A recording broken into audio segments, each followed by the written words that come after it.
2,401.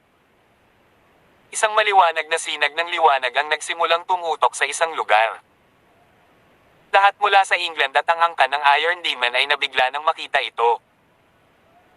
Si Alex, gayunpaman, ang tunay na pinuno ng proyekto ng Ten Wheels Earth Incantation ng Saitegarba. Inilagay niya ang walang katapusang halaga ng banal na enerhiya sa kanyang mga kamay, tumalon diretso sa hangin. Anong ginagawa niya? Tinisikap bang lumampas sa ating hangganan gamit ang enerhiyang ito?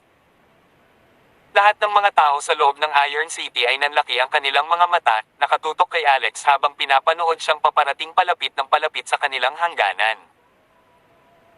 Sa hindi inaasahang pagkakataon, naglabas ng palakol ang lalaki at inihampas ito patungo sa hangganan. Ang palakol na iyon ay natural na ang Fane's Axe, na nagtataglay ng hindi maisip na kapangyarihan. Ang hangganang ito ay matigas at maaaring mabilis na makabawi sa maikling panahon. Sa kabila nito, isang malaking bitik na libu-libong metro ang laki ang nalaslas. Bukod dito, ang crack ay patuloy na lumawak, hindi na nakabawi. Parang sinira ng palakol ang ubod ng suporta ng hangganan, na nagiging sanhi ng pagkawala ng puwersa ng buhay nito. Diyos ko! Paano niya nagawa iyon? Yan ba ang gintong palakol ng Panginoon? Nandito siya. Umakyat siya dito na may dalang malaking lakas. Sa screen, nakita nila na ginagabayan ni Alex ang mga taong iyon, sabay-sabay na nagpapadala ng mga alon ng kapangyarihan mula sa inkantasyon. Habang ginagawa nila ito, ang enerhiyang ito ay nabuo sa isang malaking bola na may 1,500 metrong radius, habang ipinadala ito ng lalaki sa himpapawid. Ang bola ng enerhiya na iyon ay mas malapit sa Iron City. May sumigaw. Sa pagkakataong ito, maging ang pinuno ng mga Iron Demons ay nanlamig sa gulat. Nagpatuloy sila sa panunood habang ang pinalabas ng screen ang nangyayari habang sa isang iglap ay lumaki ang bola ng enerhiya. Doc, ingat ka. Boom. Tarat-tarat. Isang pagsabog. Doon lang, naramdaman ng lahat sa mundo ang isang malakas na lindol, kasama ang nakakasilaw na liwanag ng pagsabog, na bumalot sa buong lungsod. Napakasira ng enerhiya, dahil nagawa nitong lumikha ng 1,000 metrong hukay sa ilalim ng lungsod. Ang lugar na iyon ay talagang larangan ng digmaan ng Iron Demon, ngunit ito ay natapos sa ganitong paraan. Kaya naman, hindi ito makapagpatuloy sa paglutang at pagbabalanse sa hangin. Pagkahilig sa gilid, nagsimula pa itong bumagsak pababa. Kung ang malaking bagay na iyon ay bumagsak sa mga hangganan ng Amerika, tiyak na magdudulot ito ng kalituhan. Biglang lumaki ang katawan ni Alex, na naglalabas ng chi ng Ancient Witch Spirit. Parang ang siyam na kapangyarihan ng Ancient Witch Spirit ay agad na na-activate sa loob ng kanyang katawan. Lumaki siya hanggang sa halos 10,000 metro ang taas. Dahil malinaw na hindi kakayanin ng kanyang mga damit ang ganoong biglaang paglaki, napunit ang mga ito. Ang kanyang matipunong katawan ay natutulog na may purong Ancient Witch Chi para makita ng lahat. Tinunggaban niya ang bumabagsak na Iron City habang siya ay tumakbo patungo sa England sa halip. Medyo marami pa rin ang mga Iron Demons doon sa oras na iyon. Kaya't may nakikitang baha sa kanila na lumalabas din mula sa gilid ng lungsod, tulad ng mga balang.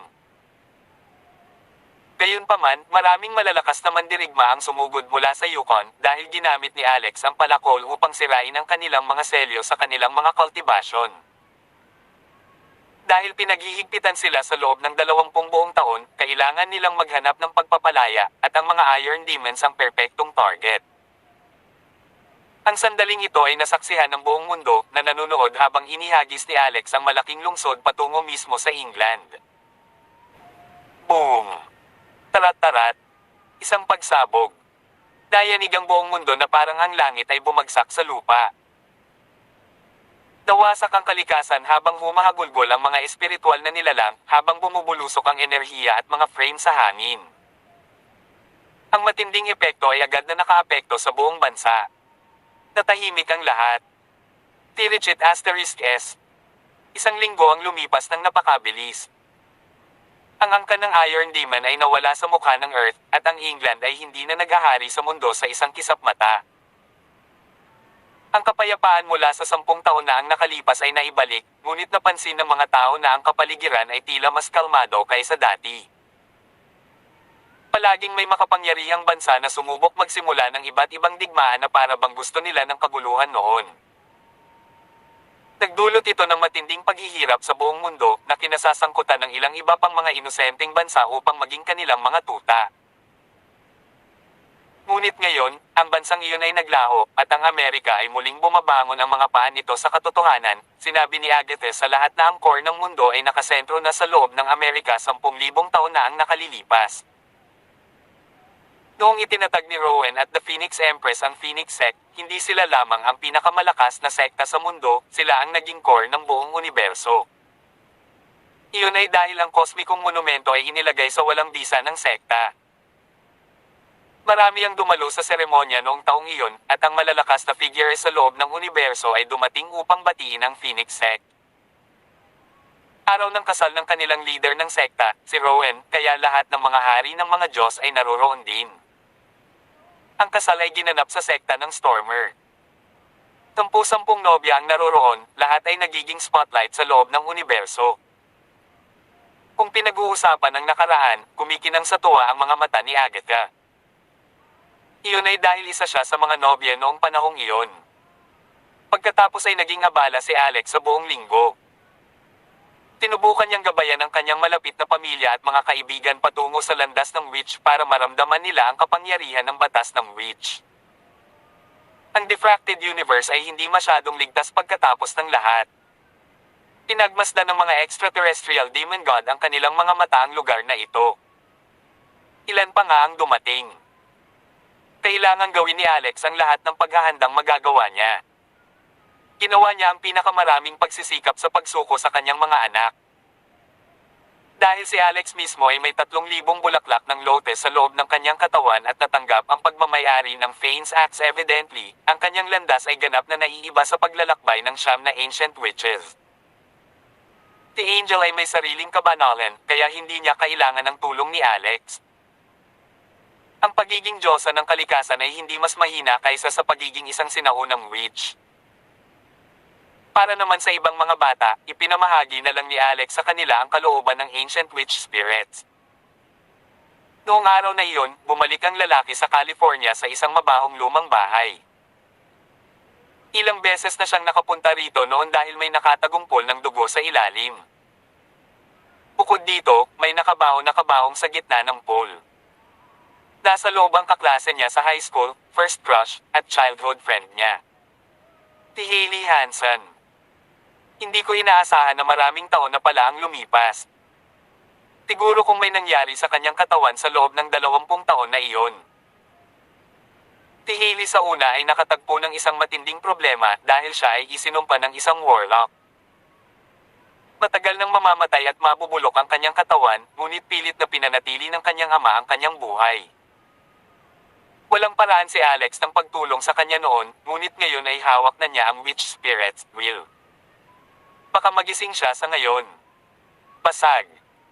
Pagbukas ng pinto ng basement, napansin niyang tahimik ang lahat. Dati ay may ngiyaw na nanggagaling sa ibaba, ngunit ngayon ay wala na. It's been 20 whole years. Malamang namatay na sila. Bush. Maya-maya lang, isang puting anino ang bumungad sa kanya nang may lumitaw na pamilyar na nilalang sa tabi niya. Si Whitey iyon. Sigurado si Alex na hindi siya sinundan ni Whitey dito, at hindi rin ito nanggaling sa labas. Mukhang matagal na itong nakapasok dito. Bakit ka nandito? Nagulat si Alex. Piyaw. Kakatanong ko lang sana sa'yo. Umunat ang noo ni Alex, nakatingin sa blood pool. Gamit ang isang kamay, binuhat niya ang isang selyadong kabahong sa ibaba. Naramdaman ni Whitey na nakatayo ang lahat ng balahibo nito. Ano ito? May kabahong na nakatatak sa ilalim noon pa man. Alex, sino ang nasa loob? Siya. Isang taong nakakaawa. Nagmadali si Alex na tingnan si Hailey, sinira ang mga selyo at binuksan ang kabahong. Ang sitwasyon ay mas mahusay kaysa sa naisip niya bilang isang worst-case scenario. Hindi bababasa, ang kanyang katawan ay hindi nabubulok, at ang kanyang kaluluwa ay buo pa rin. Siya ba ang iyong sikretong manliligaw? Pangiinis ni Whitey. Whitey, isa kang pusa, kaya huwag kang gamaya sa tao at magsalita tulad natin. Ang iyong uri ay hindi kailanman nakapagtatag ng anumang mga relasyon, tama ba? Kayong mga pusa ay karaniwang naghahanap lamang ng isang random na kapareha na makakasama tuwing panahon ng pag-aasawa. Mali ba ako? Piyaw. Whitey hissed. Sino nagsabi sa'yo niyan? Hindi ako easy to get. Alex waved dismissively. Lumabas ka muna. Ito ang aking tahanan. Ano? Nahanap ko na, kaya akin na. Ang lugar na ito noong una ay isang lugar ng pagsamba para sa tribo ng pusa. Anong ibig mong sabihin? Sagot ni Whitey. May isang templo sa ilalim ng lugar na ito, at ito ay naruroon sa loob ng daan-daang libong taon. At ang aking nakatatanda ay ang Diyos na sinasamba. Isang pusa. Ang ninuno ng pusa. Ha? Sabi ni Whitey, dahil ang ninuno ng pusa ay sinamba ng mga tao, nagawa niyang panatilihin ang kapayapaan sa paligid. Sa paglipas ng panahon, tumanggap ito ng malaking bilang ng mga mananamba, kaya't naging isang Diyos. Madalas akong pumunta dito ngayon para samahan siya. Baka ibigay niya sa akin ang kanyang titulo bilang isang Diyos maya-maya. Pakiramdam ni Alex ay parang nakikinig siya sa isang maalamat na alamat. Tanang templo. Hindi ko sinasabi sa'yo. Hindi ka pusa. Then head in yourself. Huwag mo akong estorbohan samantalang iligtas ko ang isang tao. Bahagyang napabuntong hininga si Whitey at nagpas siyang huwag nang pumasok sa templo ng pasang iyon na binanggit nito ngunit sa halip ay umalis. Napakaliit ko na inilihim kay Alex ang lokasyon ng templo. Napangiti si Alex dahil wala siyang pakialam kahit kaunti, agad na muling itinoon ang buong atensyon kay Hailey. Kung iisipin ang kanyang kabataan, hindi niya maiwasang mapabuntong hininga. Kung nanatili ka sa tabi ko noon, iniisip ko kung ano na ba ako. Siguro tadhana na, baka tadhana na. Kahit ano pa yan, hindi ko kayang panoorin kang nakatatak sa madugong lugar na ito na parang isa kang demonyo. Kung ayaw gumising ng katawan mo, kukuha ako ng bago para sa iyo. Chi-ing. Ang kapangyarihan ng witch ay patuloy na dumadaloy sa katawan ni Hailey, habang ang kanyang natuyo na katawan ay malumanay na nanginginig. Pagkatapos ay inilabas ni Alex ang spring water of life, ibinuhos ito sa kanya. Pagkatapos iyon, nagpatuloy din siya sa paggamit ng ilang mga bihirang kayamanan at materyales sa kanya. 30 minutes later, tumigil ang lalaki para tingnan ulit si Hailey. Ang kanyang mukha ay hindi na kasing putla ng puting kumot, unti-unting bumabalik sa normal na estado. Dub. Dub. Dub. Nagsimula na ring tumibok ang puso niya. Ilang sandali pa, sa wakas ay iminulat niya ang kanyang mga mata. Ngunit napakunot ang noo ni Alex ng malalim dahil napansin niyang ang mga mata ni Hailey ay ganap na itim, puno ng lakas ng demonyo. Hindi rin ito guni-guni lang. Nakaramdam talaga siya ng kakaibang enerhiya sa katawan nito. Gayunpaman, ang chi na iyon ay agad na kumupas, kasama ang itim na kulay sa loob ng kanyang mga mata. Ang kanyang mga mata ay naging normal muli, napakarilag tulad ng dati. Napakurap siya ng ilang beses at tumingin ng diretso kay Alex habang nakatitig din ito sa kanya. Hailey. Bigla namang binigyan siya ni Hailey ng napakagandang ngiti. Ang tagal na pala, Alex. Sa pagtingin sa kakaiba at pabago-bagong mga mata ni Hailey na puno ng kainosentehan at pagiging mapaglaro, tila bumalik si Alex sa inosente, kabataang panahon na iyon. Lumapit ito sa kanya habang nakaskirt at nakaponytail. At gusto niyang sumunod sa likod niya at pinagmamasdan ang kanyang gulong buhok. Paminsan-minsan ay sumulyap siya sa namumuong bewang at puwitan nito ngunit nagpapakita na ng alindog ng isang babae. Minsan, nagpapantasya siya. Magkasama sa iisang universidad, naging malapit sa kanya hanggang sa puntong hindi na siya mapaghihiwalay. Gusto niyang panoorin itong naiirita at nakapout na tingin. Gusto niyang marinig ang malumanay nitong pagsaway. Yay! gabi ka bang naglalaro ulit kagabi, mukhang panda ang mga mata mo. Ang pangit. Hindi bagay sa akin ang eye cream na ito. Tulungan mo akong gamitin ito. Alex, hindi ko alam kung sino ang naghulog ng bouquet dito. Tulungan mo akong itapon. Hindi ba alam ng taong iyon na allergic ako sa bulaklak? Sa pag-iisip, namumula ang mga mata niya. Hoy! Alex, you jerk, kung hindi mo papansinin ang lesson, makaka-attend ka lang ng diploma meal at makakuha ng trabahong walang gaanong sweldo pagkatapos ng graduation. Alex, ang kulit mo. Tulungan mo ako. Hoy! I'm calling out to you, ngunit nagkunwari kang bingi. Alex Rockefeller, blockhead ka. Ha? Hindi ba sila memories? Naku, totoo. Hailey Hansen is really calling out to me. Nako. Hailey, hihilahin kita kagad. Si Alex, na natauhan, ay nakita ni Hailey na iniunat ang kanyang makatarungan at magagandang kamay sa kabaong. Maingat niya itong hinawakan at marahang hinahila pataas. Kamukha pa rin niya ang dalagang iyon sa dapit hapon. Matingkad pa rin ang mata niya. Long time no see. Matagal na. Hindi nagkita. Yay! Tumangkad ka na. Ang pangit mo pa rin sa mukha kong umiiyak. Inihambing ni Hailey ang kanilang taas. Mas matangkad na sa kanya si Alex. Give me a hand. Lumabas siya sa kabaong habang hawak-hawak ang kamay ni Alex. Pagkatingin niya sa paligid, sabi niya, let's go. Umalis muna tayo sa lugar na ito. Hindi ko gusto ang lugar na ito. Alright. Umalis sila sa pool ng dugo. Pagtingin sa kanya, nagtanong si Alex, don't you find it strange? Meron ka bang itatanong sa akin? Hailey lowered her head and lightly kicked her as she put her hands behind her. Alam ko lahat. Nagulat si Alex. Alam mo, marahan siyang tumango. Oo. Kahit nakahiga ako sa kabaong, naririnig ko. Tinipa niya at nadiskubreng sira at naagnas ang kanyang sapatos. Ang kanyang katawan ay kapareho ng mga dekada na ang nakalipas. Bata pa siya noon. Gayunpaman, ang kanyang mga sapatos at damit ay hindi mapangalagaan ng matagal pagkatapos ng mga dekada.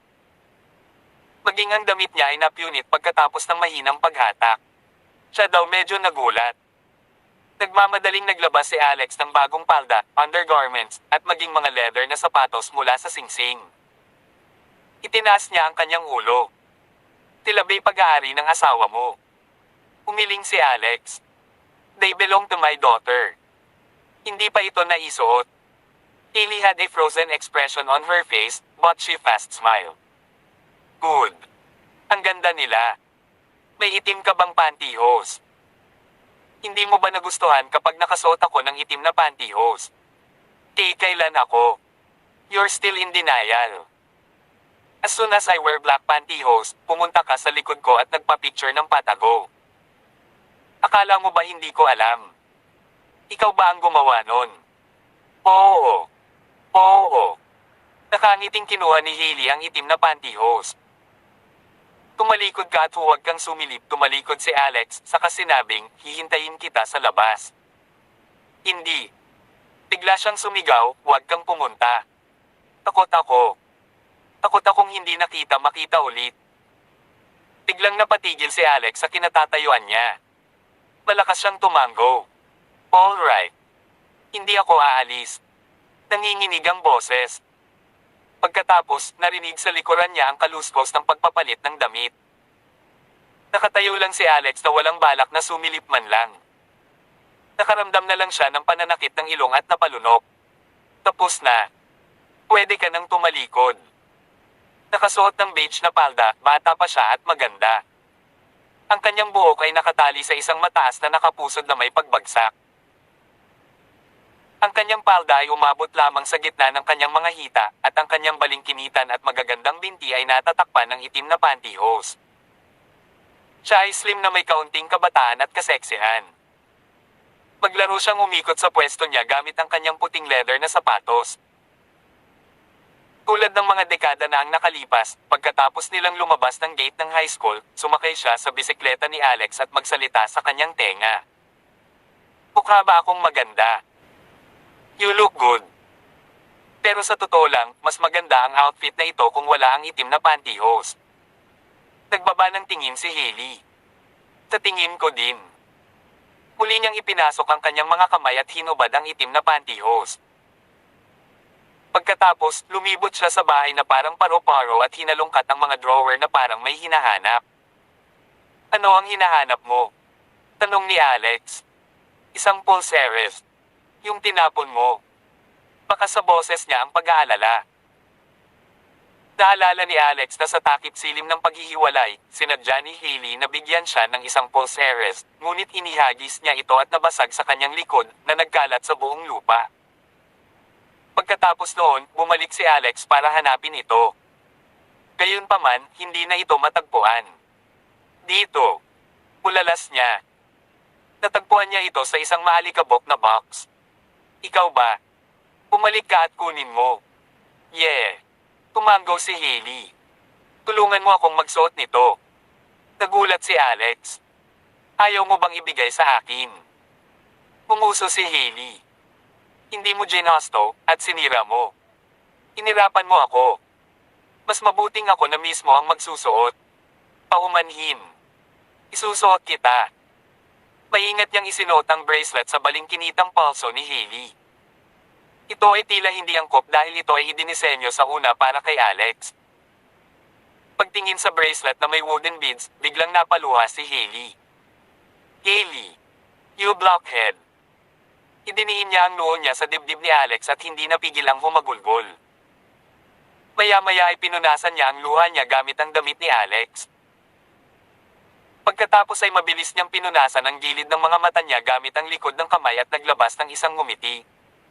Sige. Ang komportable pagkatapos umiyak. Tumama ka sa akin. Gusto kong pumunta sa mataas na paaralan ng California. Meron pa ba? Oo. Ang California High School ay hindi malayo sa lugar na ito. Pareho silang hindi nagmaneho at naglakad lang papunta doon. Sa katunayan, nagkaroon ng maraming pagbabago sa California High School sa mga dekada, ngunit ang gusali ng akademya kung saan silang dalawa ay nag-aral noon ay humiral pa rin. Karamihan sa mga paaralan sa buong Amerika ay hindi pa nabubuksan matapos nilang maranasan ang hagupit ng mga Iron Demons. Hindi sila nakatagpo ng maraming tao sa paaralan. I want to eat candy cane so badly. Hailey whispered as she Saturday on a stone step and pointed to a kiosk. Gayunpaman, ang kiosk ay sarado. Wala talagang candy cane are for sale now. Close your eyes, at maghintay ng sandali, sabi ni Alex. Tumingin si Hailey sa kanya at hinawakan ni Hailey ang kamay niya bago pumikit ng maluwag. Ang sumunod na segundo, hindi mabilang na mga salamin na imahe ang lumabas mula sa katawan ni Alex at sumambulat sa lahat ng direksyon. Wala pang isang minuto, isang mirror mirage ang nag-teleport na may dalawang candy cane sa kanyang kamay. Kunin mo. Pinuksan ni Hailey ang kanyang mga mata at gulat na kinuha ang candy cane. Tinilaan niya ito bago ngumiti ng matamis. Bago nila namalayan, malapit na pala ang dapit hapon. Pareho silang hindi sinasadyang pumunta sa lugar kung saan sila naghiwalay ilang dekada na ang nakakaraan. Inubad ni Hailey ang bracelet sa kanyang palso. Ibigay mo sa akin ang iyong kamay. Isinuot niya ito sa kanya at mahinang sinabing, huwag mo nang mawala ulit sa pagkakataong ito. Tumanggaw si Alex. Tinitigan siya ng buong pagmamahal, marahan niyang hinawakan ang mukha nito at dahan-dahang hinalikan sa labi. Ang papalubog na araw ay sumikat sa dalawang tao na naguunat ng kanilang mga anino. Sa sandaling ipinikit ni Hailey ang kanyang magagandang mata, tumulo ang mga luha sa kanyang mga mata na parang mga putol na linya ng maliwanag na perlas. Niyakap siya ng mahigpit ni Alex na para bang gusto rin niyang maalala ng malalim ang sandaling ito. Gayunpaman, mas lalong tumulo ang mga luha ni Hailey. Sa paghawak sa likod ng ulo ni Alex, biglang umilo ang daliri niya ng itim na liwanag bago niya itinuro ang ulo ni Alex. Ilang sandali pa, dahan-dahang bumagsak si Alex. Inaplos ni Hailey ang kanyang mukha at bumulong sa luha.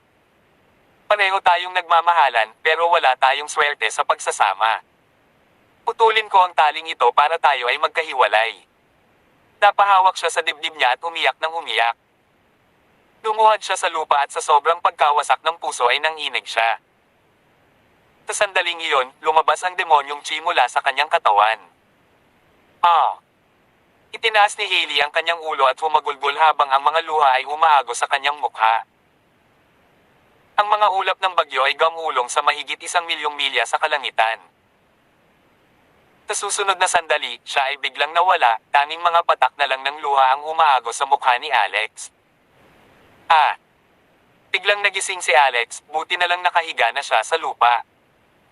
Ganon pa rin ang lugar. Sumisikat pa rin ang papalubog na araw sa mga matandang puno sa tabi niya. Basa pa rin ang mukha niya mula sa mga luha ni Hailey. Nasaan siya? Saan siya nagpunta? Hinawakan ni Alex ang bracelet sa kanyang palso. Ang bango ng kanyang katawan ay tila nananatili dito, ngunit isang hindi maipaliwanag na sakit sa puso ang bumalot sa kanyang puso. Matapos bawiin ang maliliit na detalye ng pangyayari ngayon, natuklasan ni Alex na ang aksyon ni Hailey ay talagang nagpahayag ng intensyon na magpaalam sa kanya. Ano ang nangyari sa kanya? Pareho tayong nagmamahalan, pero wala tayong swerte sa pagsasama. Puputulin ko na itong tali para magkahiwalay tayo, narinig ni Alex ang mga salita nito. Narinig din niya ang nakakadurog nitong sigaw. Tinabi ng mga tao na ang unang pag-ibig ay palaging ang pinaka-memorable. Ito ay ignorante, kabataan, inosente, at maganda noong panahong iyon. Hindi dahil sa nakuha niya ito kundi dahil naranasan na niya ito. Ano ang nangyari sa iyo? Sa pag-iisip ng malalim na pag-iyak na iyon, nagsimulang tumulo ang luha ni Alex. Whoosh! Tumakbo si Shelly palabas ng palasyo ng isip. Hoy, Casanova! Umiiyak din ang mga lalaki, ha? Dapat tingin si Alex sa kanya. Ano ang lumabas para makita mo? Sabi ni Shelly, para manood ng palabas. Buong araw akong nanood ng teen drama ngayon. Sa kasamaang palad, matabang tiyuhin pala ang lead ng lalaki. Hindi ba siya nahihiya na manligaw sa isang inosente, binibini? Tanong ni Alex, mas mabuti pa sa'yo ang midget na never lumaki, di ba? Niligawan ka ba ng lalaki? Malamig na ngumuso si Shelly. Blockheads ang mga lalaki. Kung sino man ang maglalakas ng loob na ligawan ako, puputulan ko siya. What a female psycho. She's so ruthless, she deserves to be an old virgin. Hoy! Gusto kong sabihin sa iyo na hindi ganoon ka-simple ang girlfriend mo, sabi ni Shelly. Masasabi iyon. Siya ang unang taong makakapagpatumba sa akin kaagad, sabi ni Alex. Napuno ang kanyang katawan ng malademonyong aura at umalingaw-ngaw na demonyong chi, ngunit napaka-espesyal ng demonyong chi na iyon. Sa araw ngayon, ang kanyang katawan ay kalmado gaya ng dati at walang pinagkaiba sa normal mga tao. Gayunpaman, sa sandaling ito ay sumabog, ang kapangyarihan ay nakakatakot. Nararamdaman ko pa nga ang batas ng enerhiya na mas makapangyarihan kaysa sa mga ancestor witches. Tumangala siya sa langit. Ang mga ulap ng bagyo ay gumagalaw pa rin. Ang hiyaw na iyon ay yumanig sa espasyo sa mahigit 1,000,000 milya. Ito ay tunay na nakakagulat. Hindi niya inaasahan na magiging ganoon kalakas si Hailey. Ito ay ganap na hindi inaasahan. Higit sa lahat, isa lamang siyang anak na babae ng isang disipulo ng blood cult na hindi sinasadya pinatawan ng witch curse. Tapos, ano ang nag-mutate sa kanya? Cat Temple. Sabay na sabi ni Alex at Shelly. Dapat tingin si Alex sa kanya. Sumilip ka talaga, Tom. Araw-araw ka pang nakikinig sa usapan ng mga tao. Sabi ni Shelly, ang isang honest na tao ay walang ginagawang patago. Tanong ni Alex, ilang post na ba ang natutunan mo pagkatapos ng pagsilip sa akin ng matagal? Anong post? Poses na magpapalaki sa'yo. Tinipan ni Shelly si Alex sa paa. Pervert. I don't want to learn those. They were so ugly. I really don't understand how those women thinks. Kaya naman, marami sa kanila ang napanood niya. Tiyak na pinag-aaralan niya ang mga ito ng palihim. Walang magawa si Alex tungkol doon. Si Shelly ang tool spirit ng Persephone's Folly Bridge ay makagawa siya ng isang bagay na mapanlikha, hindi katulad ni Ancestor Body. Siya ay isang puno, kaya hindi siya maaaring sumilip at kailangang makipag-usap kay Alex kung gusto niyang lumabas. Kung si Ancestor Body ay maaaring sumilip sa kalooban, ang kanyang mga mata ay dapat nadukitin. YT. Natagpuan ni Alex ang demonyong pusa. Hiniling niya na dalhin siya nito sa Cat Temple. No way. Hindi ako pwedeng kumuha ng tao. Kung tama ang hula ko, wala na ang ninuno mo. Tutol si YT. Imposible. Huwag mo akong dayin. Sabi ni Shelly, hindi kanya niloko. Makikita mo sa sarili mo. Pagkatapos nito, bumalik ka at sabihin sa amin. Pumunta doon si YT. Maya-maya, sumigaw si YT palabas. Wala na talaga. How did you guys know that? Dapat tingin si Alex kay Shelly. Could it be that one in Hailey's body is really the cat ancestor? Maya-maya pa, pumasok sina Alex at Shelly sa Cat Temple sa pangunguna ni YT. Napakatago ng lugar. Higit pa rito, nagkaroon ng force field. Kung hindi ito natuklasan ni YT, hindi ito mahahanap ng iba. Napakalaki ng Cat Temple. Higit pa iyon sa inaasahan ni na Alex at Shelly. Kaya naman, ang Cat Temple ay hindi maaaring maitago sa ilalim ng lupa. Kung hindi, ang ilalim ng lupa ng buong California ay na-hollow out. Nasaan ang rebulto ng ninuno ng pusa mo? Dapat may estatwa kasi Cat Temple yun, di ba?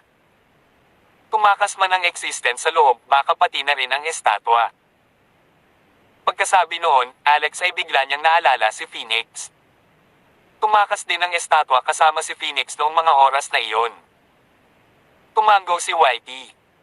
Nandito pa rin ito kanina, pero ngayon, wala na. Nakalaunan, nauwi sila nang walang dala.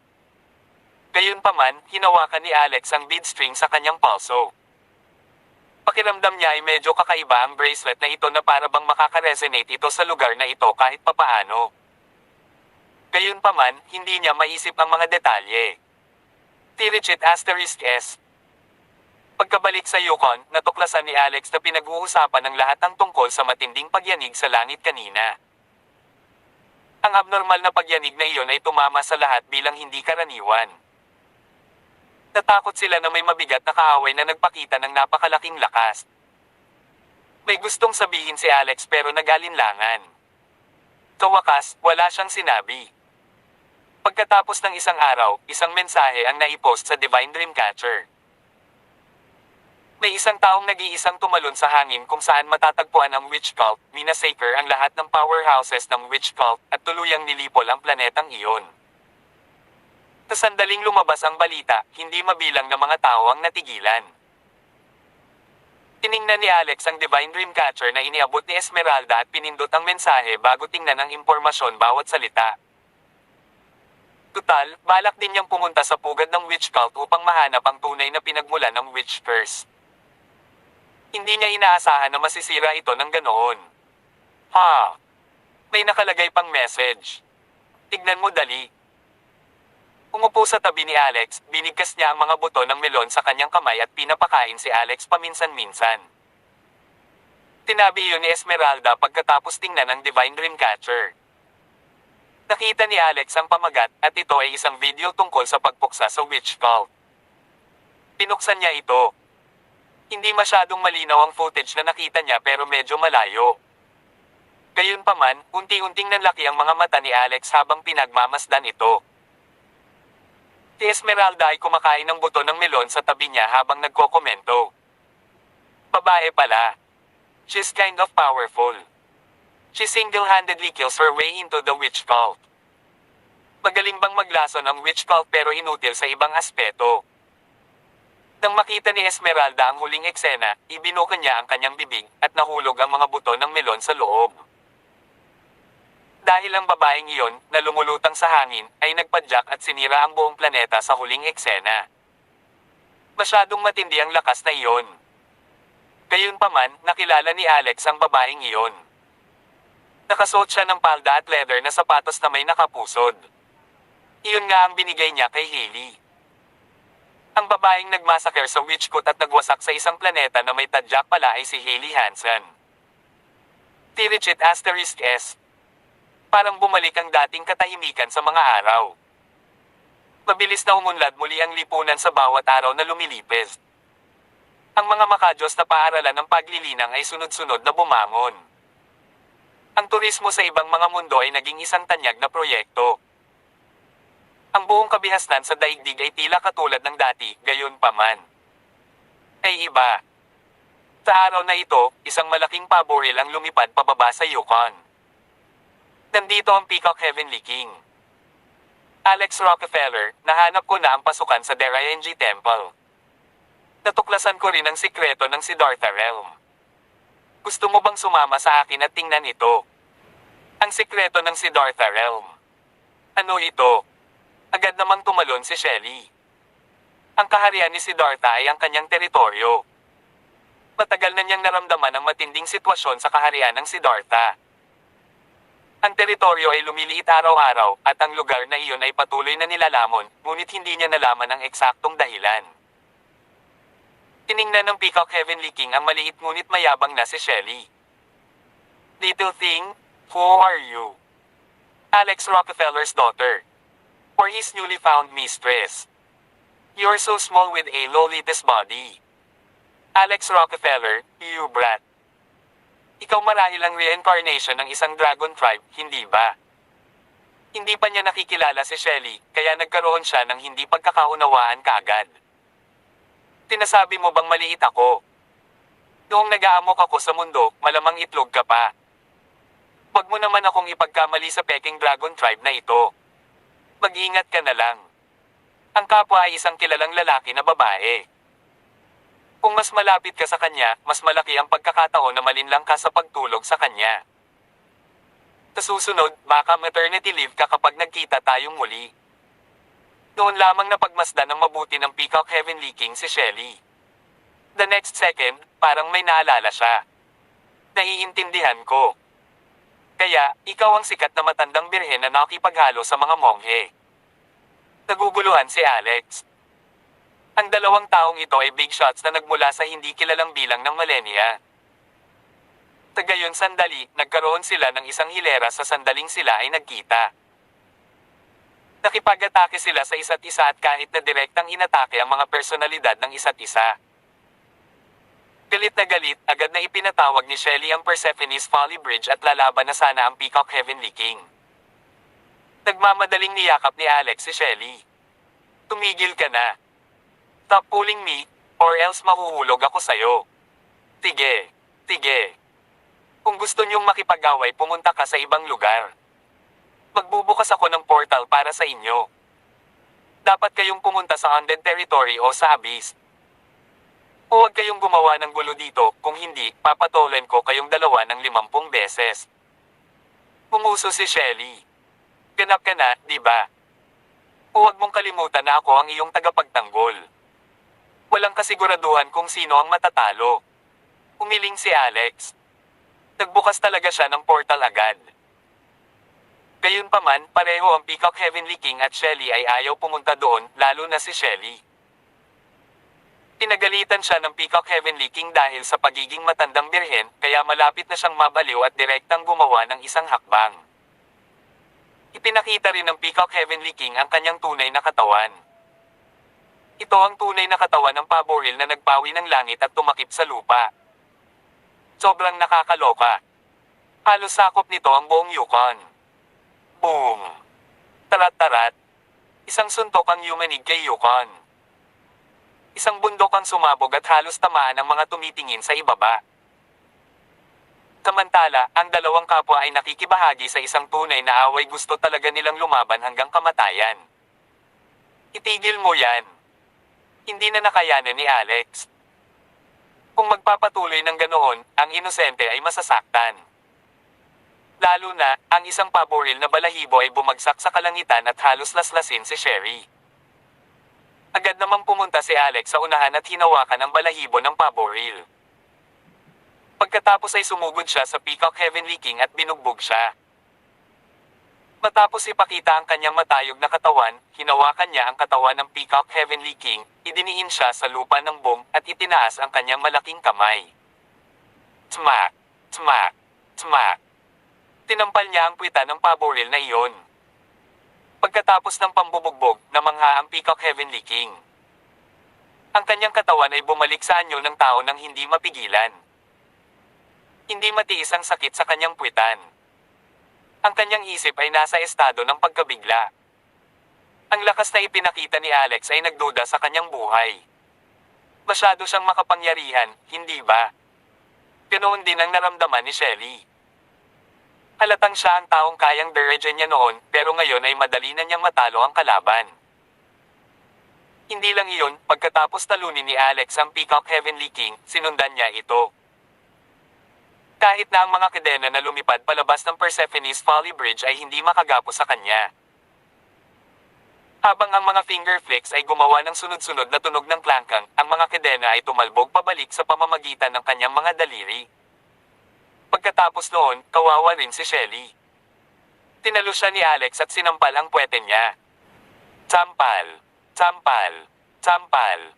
Ah. You be asterisk starred. How dare you beat me? Ikaw ay patay na karne. Malamig na tugon ni Alex, I'll spank you with your pants off, kung hindi kayo makinig sa akin. Are you trying to bring Yukon down to Roland's? Ang Peacock Heavenly King ay bumangon, bahagyang nakapyang matapos siyang tinampal ng malakas sa likod. Gayunpaman, mas nagulat siya sa isa pang bagay. Ano ang iyong aktwal na antas ng paglilinang? Isang hari ng Diyos. Teka, hindi. Kahit isang hari ng Diyos ay hindi maaaring maging ganito kalakas. Tagot ni Alex, I'm just a nascent soul. Sa katotohanan, ang kanyang nascent soul ay hindi ang ordinaryong nascent soul. Iyon ay dahil ang kanyang kasalukuyang paglalakbay sa paglilinang ay hindi na magkakaroon ng anumang bagay tulad ng spirit severing, tribulation crossing, immortalization, o iba pang pangunahing antas ng paglilinang. Siya ay nasa landas ng Kogen. Ano nga ba ang sikreto ng Siddhartha Realm? Tanong ni Alex. Ito ang Deraenji Temple. Pinandilatan siya ng Peacock Heavenly King, pagkatapos ay muling nagsalita. Ang templo ay nilalamon ng Siddhartha Realm. At sa paglipas ng panahon, parami ng parami ang kaharian ay nilamon, sa mas mabilis at mas mabilis na bilis. Ang Deraenji Temple ay tiyak na gumagawa ng isang bagay na malaki. Ang buong Siddhartha Realm ay mapupunta sa loob ng radius ng templo sa lalong madaling panahon. Nang marinig ito, bahagyang napakunot ang noo ni Alex. Matapos talunin ang masamang body, hindi talaga isinasaalang-alang ni Alex ang mga problema sa loob ng templo. Iyon ay dahil siya ang naging may-ari ng templo pagkatapos patayin ang masamang body na iyon.